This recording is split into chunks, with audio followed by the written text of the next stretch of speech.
I grew up hearing that crossroads are places you don't linger, not because of traffic. Because at a crossroads, nothing belongs to any one direction. Not land, not air, not spirit. Elders say that when roads intersect, the world thins. Decisions hover there. Regrets wait. And sometimes things that are not supposed to follow you home get confused about where they're allowed to go. I didn't believe any of that until the night I helped my uncle bury a man who was never meant to be buried. This happened in 2009 in a farming town small enough that if you screamed at one end, someone at the other would hear you and pretend they didn't. The crossroads sat just outside town. 2 dirt roads crossing at perfect right angles. No signpost, no streetlight, no nearby houses. Just red earth, weeds, and a crooked wooden pole that once held a road sign, but now carried nothing except old rope fibers and rust. People avoided that place at night. Not openly. No one said it was cursed. They'd just say, if you're going that way, take the long road. The man we buried was called Samuel. He wasn't from our town. He arrived one afternoon with a guitar case, dusty shoes, and eyes that looked like they hadn't slept since childhood. He asked for work. My uncle gave him a place to stay in the storage room behind the workshop. Samuel talked too much when he drank, and not at all when he didn't. On his second night, after sharing a bottle with my uncle, he started telling stories nobody asked for. He said he once stood at a crossroads at midnight and made a bargain.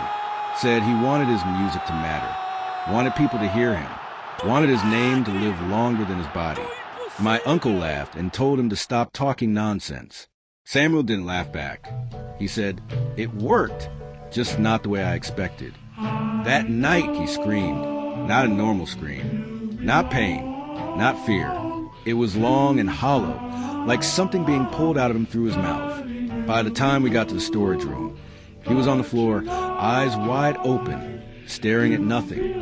No blood, no marks, just a smell, like wet soil after rain mixed with iron. The doctor said heart failure, but the doctor wouldn't meet our eyes. No family came for the body. No ID except a faded photograph of a younger Samuel standing at a crossroads. Midnight sky, same wooden pole in the background. My uncle decided we'd bury him quietly. No church, no prayers. Out by the crossing, he said. That's where strangers go. I remember the moon that night. Too bright, bright enough to make shadows look solid.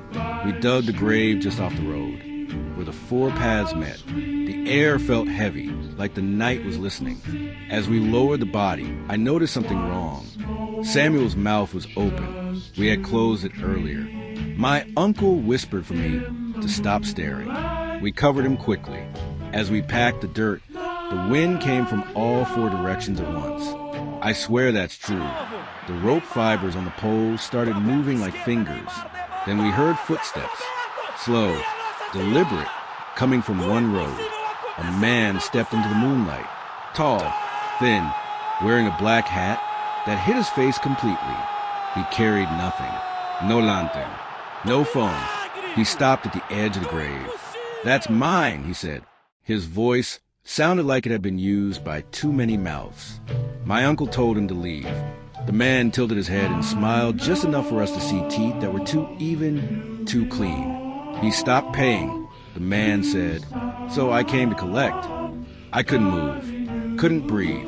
The smell came back, wet soil and iron. The man stepped closer, and I realized something horrifying. His shadow pointed in the wrong direction. He reached toward the grave, and the dirt started to shift. Not collapse, crawl, like something underneath was pushing upward. Samuel's voice came from the ground, crying, begging, singing. The man laughed softly and said, "See? Still working." My uncle grabbed my arm and shouted a prayer, every prayer he knew, tangled together. The man frowned, annoyed, like someone interrupted mid-conversation. "Next time," he said, tipping his hat, "Crossroads, remember." Then he walked down a road that no longer existed. The dirt went still. We ran, left the tools, left the grave half-marked. For weeks after, people reported hearing music at night near the crossing. Blues, old songs, played perfectly. No musician in sight. Animals refused to cross that intersection. Cars stalled. Phones lost signal. One man claimed he saw Samuel standing at the pole, smiling, asking for a light. Eventually, the town council paved over Crossroads, put up a sign, installed lights. But Crossroads don't disappear. They move. 3 years ago, I was driving home late and missed a turn I've never missed before. I ended up at an unfamiliar intersection. 4 roads, no signs, no lights. A wooden pole stood in the center. Someone was leaning against it, tuning a guitar. He looked up and smiled. "Got a minute?" he asked. "I just need one more listener." I didn't stop. I still hear the music, sometimes. Especially when I'm choosing between 2 paths. And every time I do, I remember what Samuel said before he died. It worked, just not the way I expected.